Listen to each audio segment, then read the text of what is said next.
Good evening to all. So மீண்டும் நம்மளுடைய current affairs வகுப்புக்கு போயிடலாம். ஸோ இன்றைக்கான திருக்குறள் என்ன அப்படின்னா உருப்பசியும் ஓவா பிணியும் செரு பகையும் சேராது இயல்வது நாடு. அதாவது மிக்க பசி, உருப்பசினா அதிக அளவுக்கு பசி, பட்டினி, பஞ்சம், ஓயாத நோயும். ஸோ நம்மளுடைய கொரோனா நோய் மாதிரி ஓயாத நோயும், அழிவு செய்யும் பகைமையும். ஸோ பக்கத்தில் இருக்கக்கூடிய பாகிஸ்தான், சீனா போன்ற அழிவு செய்யக்கூடிய பகையும் தன்னிடம் சேராமல் நல்ல வகையில் நடைபெறுவதே நாடாகும். ஸோ பகைமை இருக்கக்கூடாது, நமக்கு நேச்சுரலாகவே வந்துடுச்சு. அது அடுத்து ஓயாத நோய் இப்போ வந்துட்டு தான் இருக்குது. அடுத்து மிக்க பசி. ஸோ இதெல்லாம் இருந்தாலே பசி, பட்டினி, வறுமை வந்துவிடும். ஸோ இதெல்லாம் இல்லாமல் இருந்தாதான் அது ஒரு நல்ல நாடு அப்படின்னு சொல்றார் வள்ளுவர். மிக்க பசியும் ஓயாத நோயும் அழிவு செய்யும் பகையும் தன்னிடம் சேராமல் நல்ல வகையில் நடைபெறுவதே நாடாகும். இதெல்லாம் வராமல், சேராமல், பக்கத்தில் கூட நெருங்காமல் பார்த்து கொள்வதுதான் ஒரு சிறந்த நாட்டுக்கான அடையாளம். அதான் உருப்பசியும் ஓவா பிணியும் செரு பகையும் சேராது இயல்வது நாடு. சரியா? Right then. சோ நேற்று காசி விஸ்வநாதர் ஆலய நிகழ்ச்சியில பிரதமர் பங்கேற்றுள்ளார். சோ அங்க என்ன அப்படின்னு பாத்தீங்கன்னா காசி விஸ்வநாதர் ஆலயம் என்பது மிகவும் பன்மையான ஒரு ஆன்மீக தலம் அப்படின்னு சொல்லலாம் இந்தியாவை பொறுத்த வரைக்கும். ஸோ அங்கதான் பிரதமர் என்ன பண்ணியிருக்காரு, அந்த கங்கை நதியையும் காசி விஸ்வநாதர் ஆலயத்தையும் இணைக்கக்கூடிய அந்த காரிடரை என்ன பண்ணியிருக்காரு, புதுசா கட்டி திறந்து வச்சிருக்காரு. சரியா? பாரம்பரியத்தின் சிறப்புகளை கை கொள்வதோடு மட்டுமல்லாமல் வளர்ச்சியை நோக்கியும் இந்தியா முன்னேறி வருகிறது. ஸோ நாங்கள் இந்த மாதிரி கோயிலில் மட்டும் கட்டல, வளர்ச்சிக்கும் பொருளாதார வளர்ச்சிக்கும் முக்கியத்துவம் கொடுத்துட்டு தான் இருக்கிறோம் அப்படின்னு சொல்லி உத்தரப்பிரதேசில் வாரணாசி, காசி, பனாரஸ் எல்லாமே ஒரே பேர் தான். ஸோ அங்கதான் விஸ்வநாதர் கோவில் அப்படின்னு ஒரு கோவில் இருக்குது. இங்க 339 கோடியில கட்டப்பட்ட 23 கட்டடங்களை பிரதமர் திங்கட்கிழமை திறந்து வைத்தார் அப்படிங்கிறது செய்தி. ஓகேவா?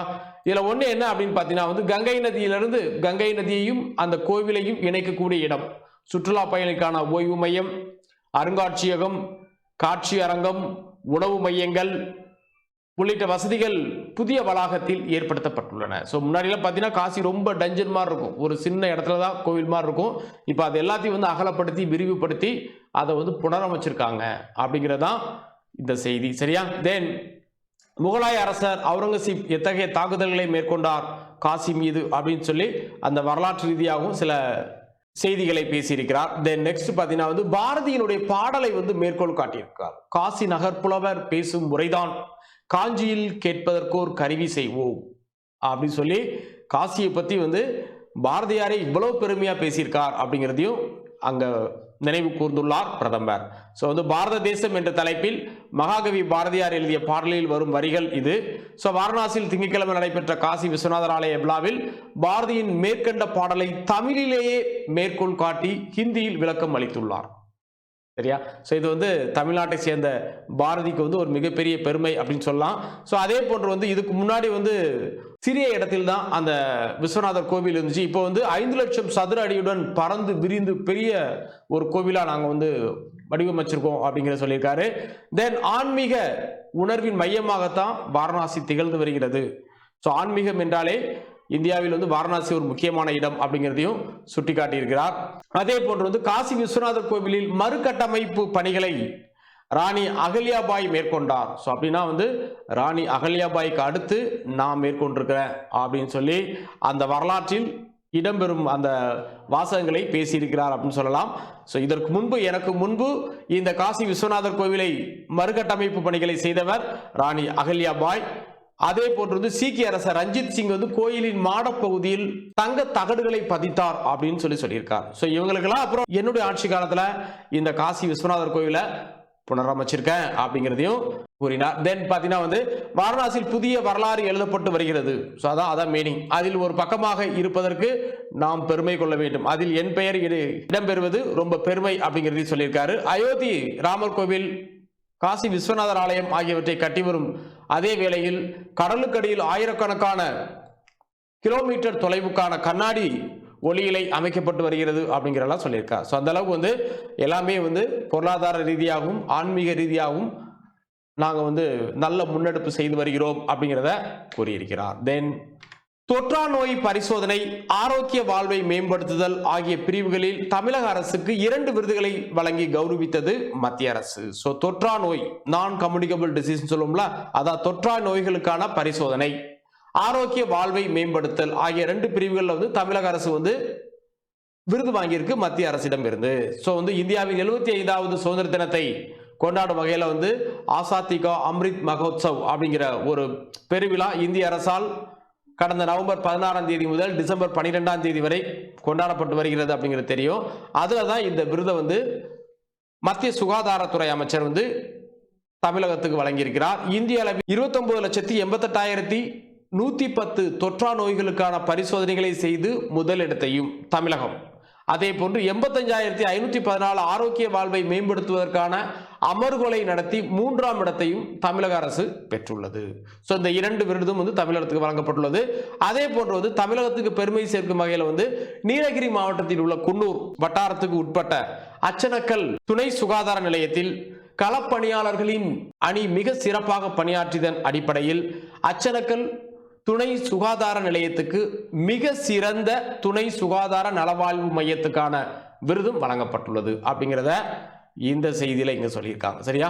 ரைட். ஸோ இதான் வந்து அச்சனக்கல் துணை சுகாதார நிலையத்துக்கு மிக சிறந்த துணை சுகாதார நலவாழ்வு மையத்துக்கான விருதும் வழங்கப்பட்டுள்ளது. சரியா? தென் சென்னையில் 7,500 இடங்களில் செயற்கை நுண்ணறிவு கேமராக்கள் பயன்படுத்தப்பட உள்ளன அப்படிங்கிறத சொல்லியிருக்காங்க. இதன் மூலம் மனித உணர்வுகளையும் கண்காணிக்கும். ஸோ ஒருத்தர் வந்து தப்பு செய்ய போறார், அவர் வந்து இன்கன்வீனியண்டா, அதாவது அசாத்தியமா செயல்படுகிறார் அப்படின்னாலே அதை வந்து ஈஸியாக அந்த இடத்துல வந்து ஒரு ரெட் லைட் போட்டு காட்டுமாமா. அதான் மனித உணர்வுகளையும். ஸோ ஒருத்தர் ரொம்ப கோபத்தில் இருக்காரு, உணர்ச்சி வசப்படுகிறாரு, ஏதோ ஒன்று செய்ய போகிறார் அப்படி தெரிஞ்சாலே வந்து அந்த இடத்த மட்டும் வந்து ரெட் லைட் பண்ணி காட்டும். அதான் மனித உணர்வுகளை கண்காணிக்கக்கூடியது, குற்ற சம்பவங்களை முன்னரே அறியக்கூடியது.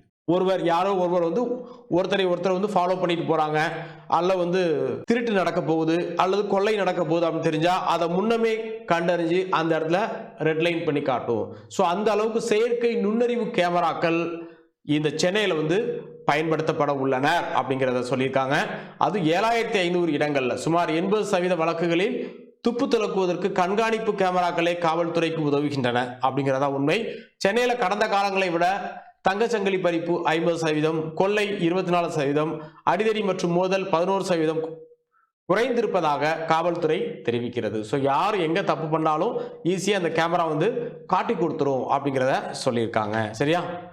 ஸோ வந்து சாதாரண கேமரா மாதிரி இது வந்து பதிவு செய்யாது. இது வந்து என்ன பண்ணும், நுண்ணறிவு கேமரா. ஒரு காட்சியை பதிவு செய்வது மட்டும் இல்லாமல் கேமராவில் காட்சியில் ஒருவரது நடவடிக்கை ஆகியவற்றை கண்காணிக்கும் அப்படின்னு சொல்லியிருக்காங்க. சரியா? பிரபஞ்ச அழகியாக இந்திய பெண் ஹர்னாஸ் சாந்து தேர்வு.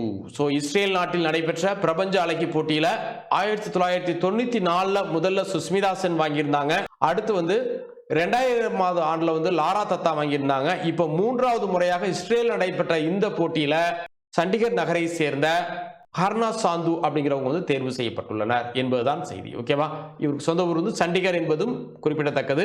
21 ஆண்டுகளுக்கு பிறகு இந்தியர் ஒருவருக்கு இந்த பிரபஞ்ச அழகி பட்டம் கிடைத்துள்ளது. நீர்மூழ்கி கப்பல்களை தாக்கும் ஏவுகணை சோதனை வெற்றி. ஸோ நீர்மூழ்கி கப்பல்களை வந்து தாக்கி அழிக்கக்கூடிய திறன் வாய்ந்த சூப்பர் சோனிக்னா ஒளியை விட வேகமாக செல்லக்கூடியது அப்படின்னு அர்த்தம். சூப்பர் சோனிக் ஏவுகணைகளை பரிசோதனையை இந்தியா திங்கட்கிழமை வெற்றிகரமாக மேற்கொண்டது. ஒடிசாவின் அப்துல் கலாம் தீவில் இந்த பரிசோதனை நடைபெற்றது என்பது குறிப்பிடத்தக்கது. இது வெறும் முன்னோட்டம் தான். சோதனையின் போது ரேடாரின் வீச்சு, ஏவுகணையின் நகர்வு மின்னணு ஒளியியல் தொலைநோக்கி அமைப்பின் மூலம் கண்காணிக்கப்பட்டது அப்படின்னு சொல்லியிருக்காங்க. சரியா? ஸோ இதற்கு வந்து பாதுகாப்புத்துறை அமைச்சர் ராஜ்நாத் சிங் பாராட்டு தெரிவித்துள்ளார். தமிழகத்தில் பழங்குடியினரின் கல்வி நிலை தேசிய சராசரியை விட குறைவு. தமிழகத்தில் அப்படின்னா தென்னிந்தியாவிலேயே வந்து தேசிய சராசரியை விட பழங்குடியின மக்களுடைய நிலைமை ரொம்ப மோசமா இருக்கக்கூடிய ஒரு மாநிலம் எதுன்னு கேட்டா அது தமிழ்நாடு. ஸோ வந்து மற்ற மாநிலம் எல்லாமே வந்து வட இந்திய மாநிலங்கள் தான் இருக்குது. தென்னிந்தியாவில் வந்து தமிழ்நாட்டில் தான் பழங்குடியின மக்களுடைய நிலைமை ரொம்ப மோசமா இருக்குது அப்படின்னு சொல்லி இந்த ரிப்போர்ட் சொல்லுது. பழங்குடியின மக்களின் கல்வி நிலையில் தமிழகம், பீகார், ராஜஸ்தான், மத்திய பிரதேசம், ஆந்திரம், ஒடிசா, உத்தரப்பிரதேசம் உள்ளிட்ட 8 மாநிலங்கள் நாட்டின் சராசரியை விட பின்தங்கி இருப்பதாக மத்திய பழங்குடியினர் நலத்துறை இணையமைச்சர் ரேணுகா சிங் சாரதா மக்களவையில் தெரிவித்துள்ளார். சரியா? ஸோ வந்து அகில இந்திய அளவில் பழங்குடியினருடைய படிப்பறிவு வந்து 59%. ஆனால் தமிழகத்தில் 54.3% தான் இருக்குது அப்படின்னு சொல்லியிருக்காங்க. அதுவும் பெண்களின் சதவீதம் பார்த்தீங்கன்னா வந்து 46.8 தான் இருக்குது. அதனால வந்து இங்க ரொம்ப குறைவு அப்படின்னு சொல்லியிருக்காங்க. அதே போன்று தேசிய சராசரியை விட அதிகமாக இருக்கக்கூடிய பகுதி எதெல்லாம் பார்த்தீங்கன்னா வந்து லட்சத்தீவு, மிசோராம், சிக்கிம், கேரளா இதுங்கெல்லாம் வந்து தேசிய சராசரியை விட அதிகமாக இருக்குது. ஸோ மற்ற அதிக மக்கள் தொகை இருக்கக்கூடிய மாநிலங்களில் தேசிய சராசரியை விட குறைவாக இருப்பது பழங்குடியின மக்கள் இன்னும் வந்து அவர்களுடைய நிலைமை மாறவில்லை என்பதை சுட்டிக்காட்டுகிறது. சரியா? ரைட். தென் காகிதம் இல்லா முதல் அரசு துபாய் அப்படின்னு சொல்லியிருக்காங்க. உலகில் 100% காகிதம் இல்லாத டிஜிட்டல் மயமாக்கப்பட்ட முதல் அரசாக துபாய் மாறி உள்ளது அப்படிங்கிறத அந்த பட்டத்து இளவரசர் ஷேக் ஹம்தன் பின் அவர் வந்து அறிவித்துள்ளார். ஸோ வந்து உலகிலேயே வந்து அமெரிக்கா, பிரிட்டன், கனடா போன்ற நாடுகள் மேக்சிமம் டிஜிட்டல் பயன்படுத்தினாலும் ஆனால் 100% காகிதத்தை எங்கேயுமே பயன்படுத்தாம ஒரு நிர்வாகம் உருவாகி இருக்குன்னா அது வந்து துபாய் அப்படிங்கிறது வந்து சொல்லியிருக்காங்க. சரியா? வெளிநாடுகளுக்கு தேவையான ஆயுதங்கள் தயாரிக்கப்படும். ஸோ வந்து டிசம்பர் 19 வரை திருச்சிராப்பள்ளியில் துப்பாக்கி தொழிற்சாலையில் ஆயுத கண்காட்சி நடைபெறுகிறது. அந்த கண்காட்சியில் வந்து நாங்கள் என்ன பண்ணுறோம், இந்தியாவுக்கு தேவையான துப்பாக்கி மட்டும் தயாரிக்காம வெளிநாடுகளுக்கு தேவையான துப்பாக்கிகளும் இனி தயாரிக்க போகிறோம் அப்படிங்கிறத சொல்லியிருக்காங்க. உள்நாட்டில் சொந்த உபயோகத்துக்கு போக வெளிநாடுகளுக்கும் தேவையான அளவில் ஆயுதங்கள் தயாரிக்கப்படும் என்றார் திருச்சி துப்பாக்கி தொழிற்சாலை பொது மேலாளர் ராஜீவ் ஜெயின். சரியா? ரைட்.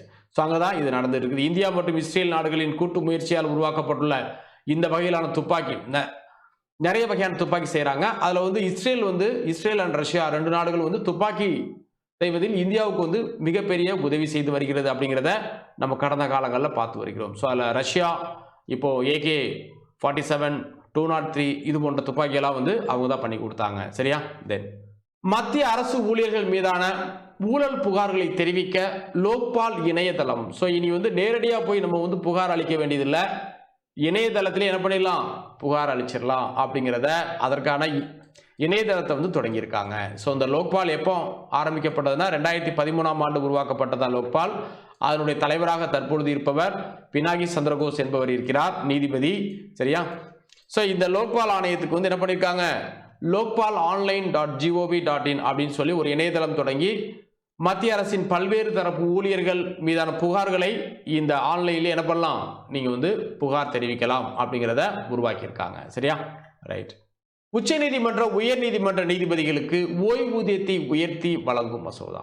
ஸோ நீதிபதிகளுக்கு அவங்களுடைய நீதி வன்மை அதிகரிக்க வேண்டும் அப்படிங்கிறதுக்காக உச்ச நீதிமன்றம் மற்றும் உயர் நீதிமன்ற நீதிபதிகளுக்கு ஓய்வூதியத்தை உயர்த்தி வழங்கும் மசோதாவுக்கு வந்து மக்களவை, மாநிலங்களவை ஒப்புதல் தெரிவித்துள்ளது. சரியா? ஸோ இது 1958ஆம் ஆண்டு உள்ள ஒரு சட்டத்தை என்ன பண்ணியிருக்காங்க, மறு ஆய்வு செய்து ஸோ அவங்களுடைய ஓய்வூதியம் என்பது இன்னும் அதிகப்படுத்தப்பட வேண்டும் அப்படிங்கிறதுக்காக சொல்லியிருக்காங்க. இன்னும் அதுக்கான லிமிட் என்ன அப்படிங்கிறத வந்து இன்னும் தெரிவிக்கல. அது முழுமையான சட்டம் வெளியே வந்த பிறகு தெரியும். சரியா? ரைட். ஸோ அது வந்து ஒவ்வொருத்தருடைய அந்த ஏஜ், அவங்களுடைய சர்வீஸ், அவங்க நிற்கிற இதை பொறுத்து என்ன பண்ணுவாங்கன்னா இவ்வளவு அதிகமாகும் அப்படிங்கிறது நிர்ணயிப்பாங்க. நாடாளுமன்ற தாக்குதலின் 20வது நினைவு தினம். ஸோ எங்க அப்படின்னு பார்த்தீங்கன்னா வந்து 2001ஆம் ஆண்டு டிசம்பர் 13ஆம் தேதி லஷ்கர் இ தொய்பா, ஜெய்ஷ்-இ முகமது அமைப்புகளை சேர்ந்த 5 பயங்கரவாதிகள் நாடாளுமன்ற வளாகத்தில் துப்பாக்கி சூடு. ஸோ இந்திய நாடாளுமன்றத்தின் மீதே வந்து துப்பாக்கி சூடு நடத்தினாங்க 2001ஆம் ஆண்டு. அப்போதைய பிரதமர் வாஜ்பாய் தான் பிரதமராக இருந்தார். ஸோ அந்த தினத்தை வந்து நினைவு கூர்ந்துள்ளனர் என்பதுதான் செய்தி. சரியா? ஆசிய சாம்பியன்ஸ் கோப்பை ஹாக்கி வங்கதேசத்தில் டாக்கா நகரில் தொடங்குகிறது. ஸோ ஆசிய சாம்பியன்ஷிப் ஹாக்கி போட்டி வங்கதேசத்தின் டாக்கா நகரில் செவ்வாய்க்கிழமை தொடங்குகிறது. இதில் இந்தியா தனது முதல் ஆட்டத்தில் தென்கொரியாவை சந்திக்கிறது. ஸோ மேக்சிமம் ஆசிய ஹாக்கி அப்படின்னாலே அது வந்து இந்தியாவும் பாகிஸ்தான் தான் மாறி மாறி வின் பண்ணுவாங்க. 2001ஆம் ஆண்டுலேருந்து இது நடக்குது. 2011ஆம் ஆண்டுலேருந்து 2011ஆம் ஆண்டு முதல் சாம்பியன் ஆனது வந்து இந்தியா தான். அடுத்து 2012 பாகிஸ்தான் ஆச்சுது. சரியா? தென் 2016 இந்தியா அப்படிங்கிறலாம். அடுத்தடுத்து இந்தியா பாகிஸ்தான் தான் 2 பேரும் சாம்பியன் ஆகிட்டு இருக்காங்க. இப்போ வந்து வங்கதேசத்தில் நடக்குது என்பது குறிப்பிடத்தக்கது. தென் டேவிட் வார்னர், ஹாலே மேத்யூவுக்கு ஐசிசியின் சிறந்த வீரர் வீராங்கனை விருது நவம்பர் மாதத்துக்கான இந்த விருதை வந்து அறிவிச்சிருக்காங்க. இது டேவிட் வார்னருக்கு எப்படி கிடைச்சிருக்கு அப்படின்னா அவருடைய அந்த T20 உலகக்கோப்பையில் வந்து நல்லா பெர்ஃபார்ம் பண்ணார் அப்படிங்கிறதுக்காக அவரை தேர்வு செஞ்சிருக்காங்க.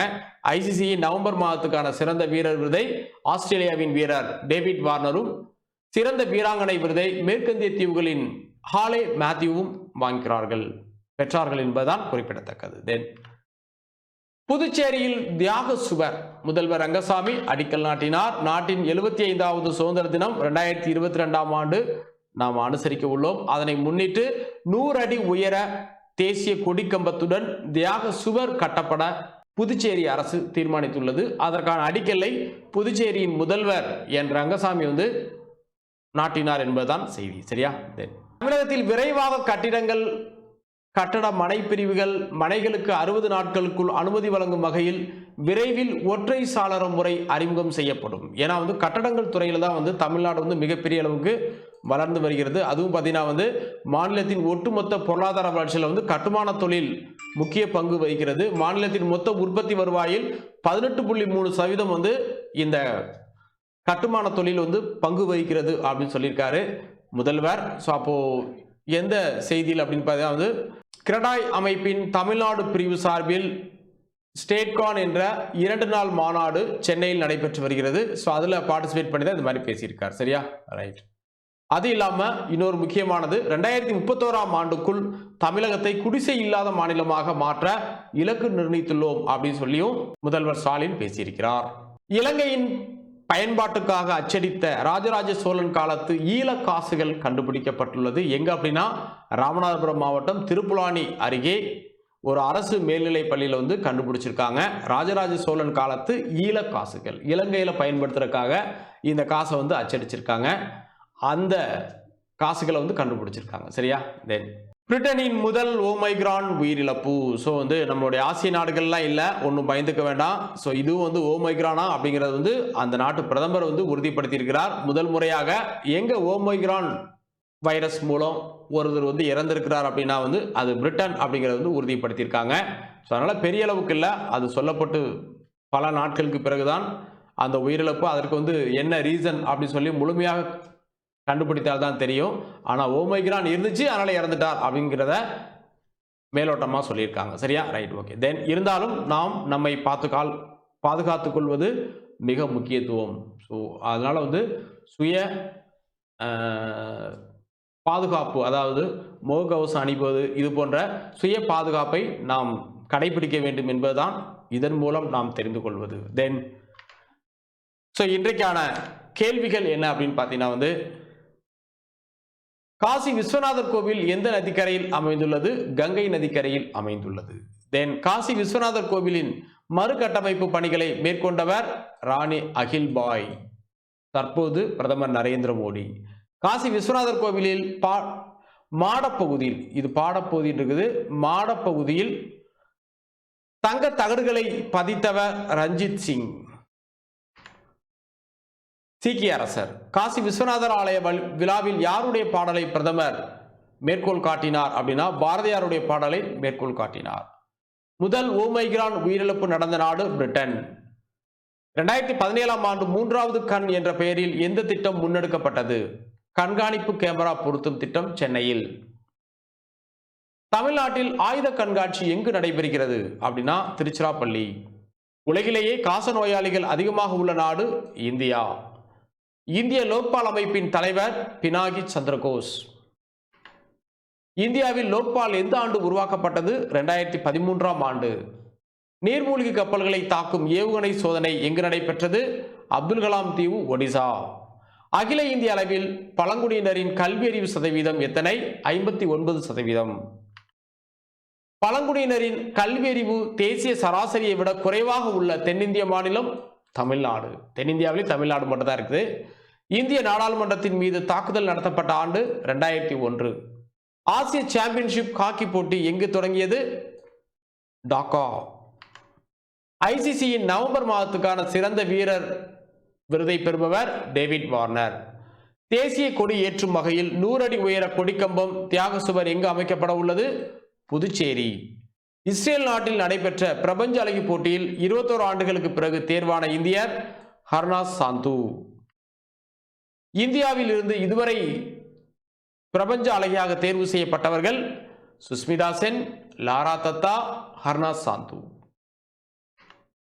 மிக சிறந்த துணை சுகாதார நலவாழ்வு மையத்துக்கான விருது பெற்ற தமிழக மருத்துவமனை அச்சனக்கல் சுகாதார நிலையம் குன்னூர். முதலாம் ராஜராஜ சோழன் பெயர் பொறித்த காசுகள் எங்கு கண்டெடுக்கப்பட்டது அப்படின்னா திருப்புலானி. உலகில் 100% காகிதம் இல்லாத